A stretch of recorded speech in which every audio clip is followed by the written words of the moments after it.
Hello mga langga!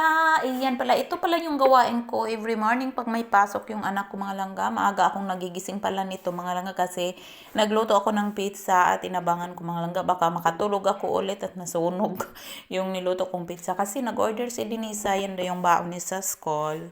So, kaya nagising ako ng 5:30 ng umaga. Napakadilim pa sa labas mga langga. So, ayan, almost ready na yung pizza ko.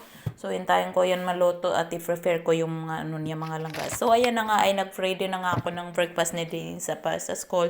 Nilagyan ko lang siya ng 3 piraso at nilagyan ko din siya ng Oreo at apple mga langga.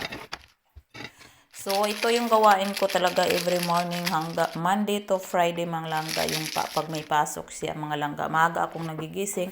So, dito mga langga is 7 p.m. 7 in the morning mga langga, napakalamig pa. At napakadilim pa sa labas. Kaya madilim pa talaga sa labas niyan.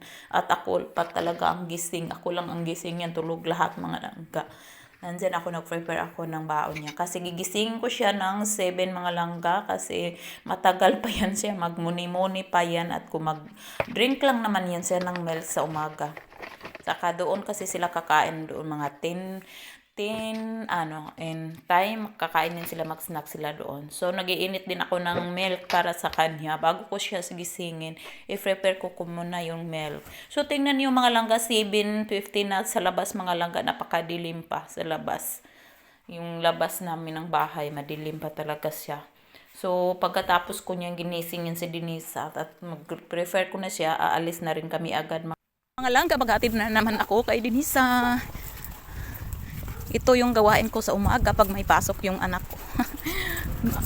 Rilit mga nanay, maagang nagigising para i-prefer yung anak papuntang school. So maganda yung ngayon, may araw pero grabing lamig mga langga. So buo naman na rin isa. So ganun pa rin yung outfit niya, yung jacket niya mga langga. Kasi maganda kasi yan mga langga, hindi malamig. Mahaba. Mahaba, kaya ganyan yung outfit niya. Pero tanggalin naman yung pagpasok sa school mga langga. Yan, nakapokus yung paglalakad niya. Hindi naman yan sa nilamig. Yung lang siguro niya nilamig yan. Yung paa. Kasi isang pantalon lang nilagay ko. Naka-boots naman. So, konti lang naman makita kasi naka-jacket na mahaba. Tapos may gloves yung kamay niya. Tapos, so, tingin mo na anak. Anak, what's mo na mama? Oh, see? Oh. Ang ilong lang sa kamata nakikita. So, ayan mga langga. O, katid ko lang ni Denisa sa school. Uwi na tayo mga langga. So doon naman tayo sa bahay mga langga, magligpit-ligpit habang wala pa yung anak natin.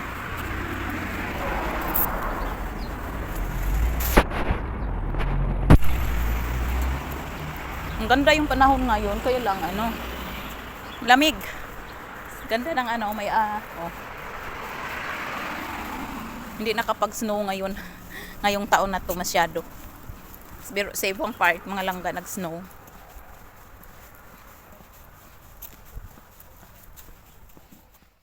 Yan na nga, dumating na nga ako ng bahay galing sa school, hatid kay Denisa, no? So, ayan, magkape lang ako at maglinis ako dito kunti sa kusina. Tapos, mamaya sa kwarto, mga langga.